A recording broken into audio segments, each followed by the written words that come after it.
क्या ऐसा हो सकता है कि किसी की कुंडली हमेशा अच्छी रहे? हमेशा? आज हम एक किताब से निकले एक ऐसे ही चौंकाने वाले विचार को समझने जा रहे हैं जिसका टाइटल है नेटवर्क्स की कुंडली कभी खराब नहीं होती।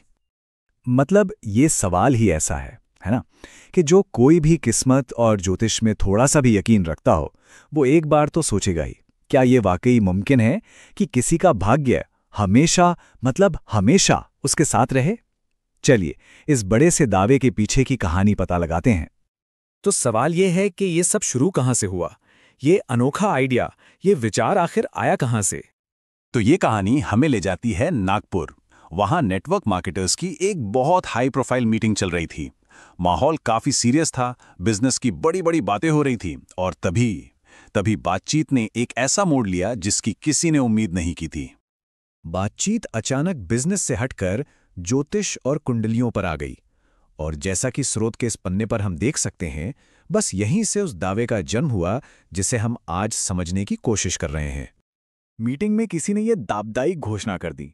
जरा सोचिए, एक ऐसा दावा जो ज्योतिष के सारे नियमों को ही चुनौती दे रहा हो।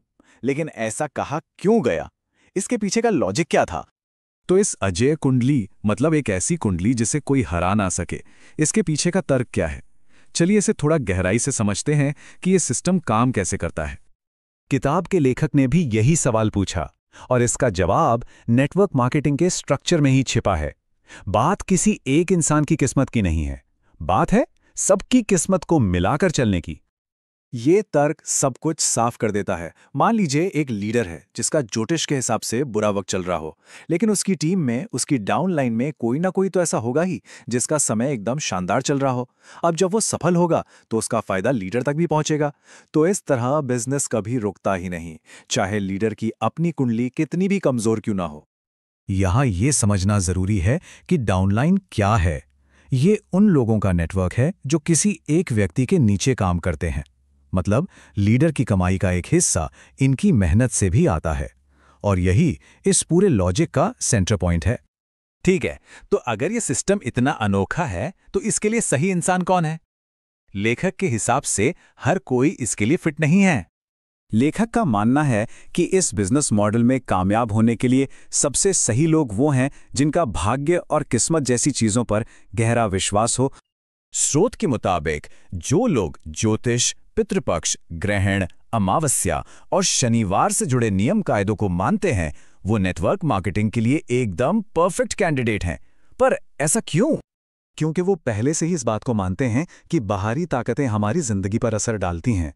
तो उनके लिए ये समझना बहुत आसान हो जाता है कि जब उनकी अपनी किस्मत साथ नहीं दे रही तो उनकी टीम में मौजूद किसी और की अच्छी किस्मत उनके काम आ सकती है।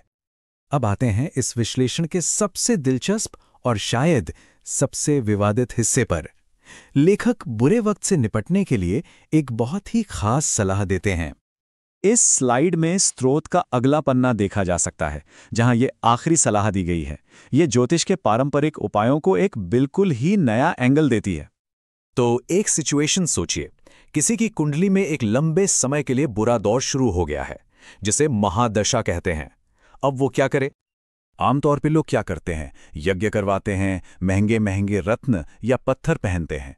लेकिन लेखक एक बिल्कुल ही अलग रास्ता बताते हैं।